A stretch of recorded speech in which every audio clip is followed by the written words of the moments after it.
নমস্কাৰ বন্ধু বান্ধৱীসকল, ৰশ্মিছ কিচেনলৈ আপোনালোকক পুনৰ স্বাগতম। ডেকাৰ পৰা বুঢ়ালৈকে মিঠাই সকলোৰে প্ৰিয় যদিও আপোনালোকৰ বহুতেই চাগে বজাৰৰ মিঠাইৰেহে আলহীক আপ্যায়ন কৰে। সেয়েহে মই আজি আপোনালোকৰ বাবে লৈ আহিছোঁ ঘৰতে নিমিষতে বনাব পৰা অতি সুন্দৰ মিঠাই ৰেচিপি গোলাপ জামুন। এতিয়াৰ পৰা আৰু আলহী আহিলে বজাৰলৈ যাব নালাগে। আহকচোন ৰেচিপিটোলৈ আগবাঢ়োঁ।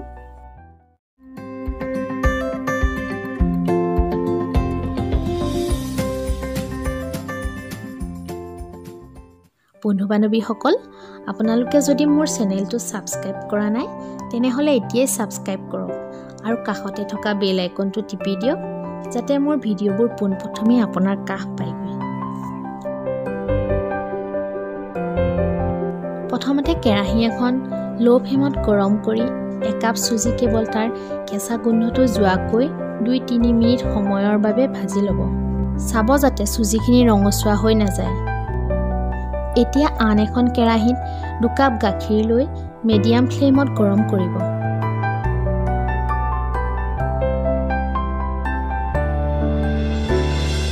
আৰু 2 চামুচ ঘিউ আৰু 2টা ইলাচি থেতেলিয়াই গাখীৰখিনি দি দিব।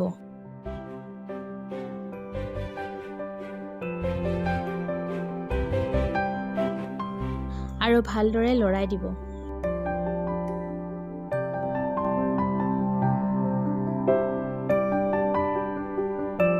গাখীৰখিনি অলপ গৰম হওঁতেই ভাজি থোৱা চুজিখিনি অলপ অলপকৈ মিহলাই দিব।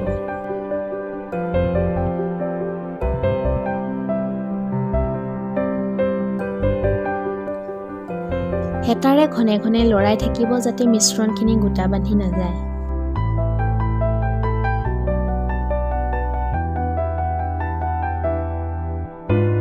লগতে 2 চামুচ পাউডাৰ গাখীৰ দি দিব।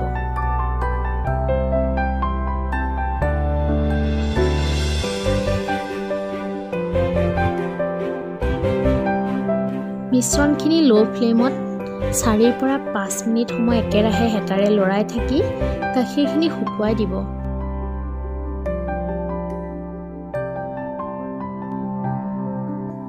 আৰু কেৰাহীৰ পৰা মিশ্ৰণখিনি যেতিয়া এৰিবলৈ ধৰিব এখন ডিছত কাঢ়ি ল'ব।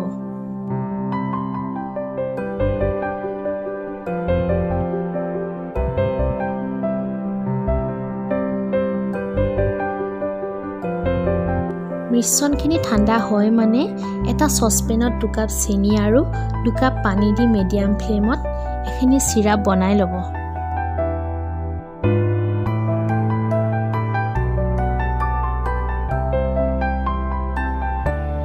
লগতে 2টা ইলাচি থেতেলিয়াই দি দিব।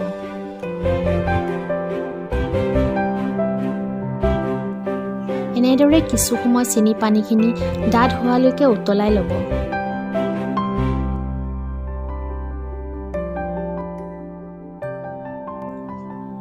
দুটা আঙুলিৰে টেষ্ট কৰি চাব। চিৰাপখিনি যদি আঙুলিত লাগি ধৰে ফ্লেম অফ কৰি ঠাণ্ডা হ'বলৈ থৈ দিব। ইতিমধ্যে ঠাণ্ডা হোৱা মিশ্ৰণখিনি হাতেৰে ভালদৰে মঠি ল'ব।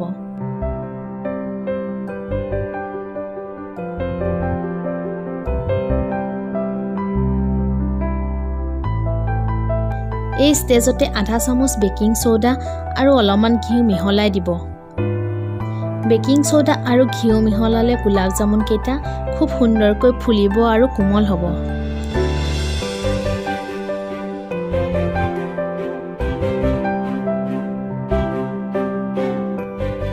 এতিয়া এখন হাতত অলপমান ঘিউ সানি মিশ্ৰণখিনি এটা এটাকৈ সৰু সৰু বল বনাই ল'ব।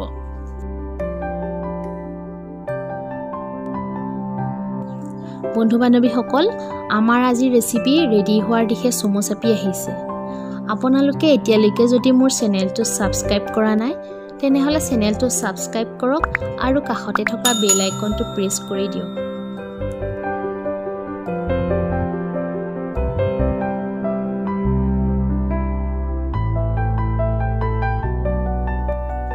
এতিয়া এখন পেনত অকণমান ৰিফাইন তেল ল' ফ্লেমত গৰম কৰি ল'ব। তেলখিনি গৰম হোৱাৰ লগে লগে বনাই থোৱা বলকেইটা এটা এটাকৈ তেলত দি দিব। আৰু হেতাৰে লৰাই থাকি গোল্ডেন ব্ৰাউন হোৱালৈকে ভাজি ল'ব।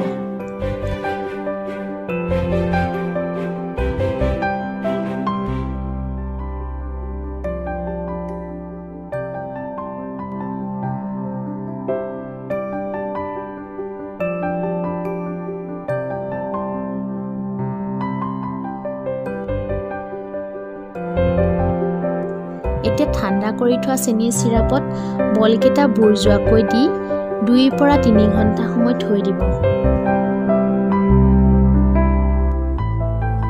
2-3 ঘণ্টাৰ পাছত যেতিয়া চেনিৰ চিৰাপখিনি শুহি ল'ব তেতিয়া চিৰাপৰ পৰা উলিয়াই পৰিৱেশন কৰিব। দেখিলেনে কিমান সহজতে আৰু কম সময়তে আমাৰ আজিৰ ৰেচিপি গোলাপ জামুন ৰেডি হৈ গ'ল। এনেদৰে বনাবলৈ ট্ৰাই কৰিব আৰু মোক কমেণ্ট কৰি জনাব ৰেচিপিটো কেনেকুৱা পালে। নেক্সট ভিডিঅ'ত পুনৰ লগ পোৱাৰ প্ৰতিশ্ৰুতিৰে মই ৰশ্মিয়ে আজিলৈ বিদায় লৈছোঁ। ধন্যবাদ।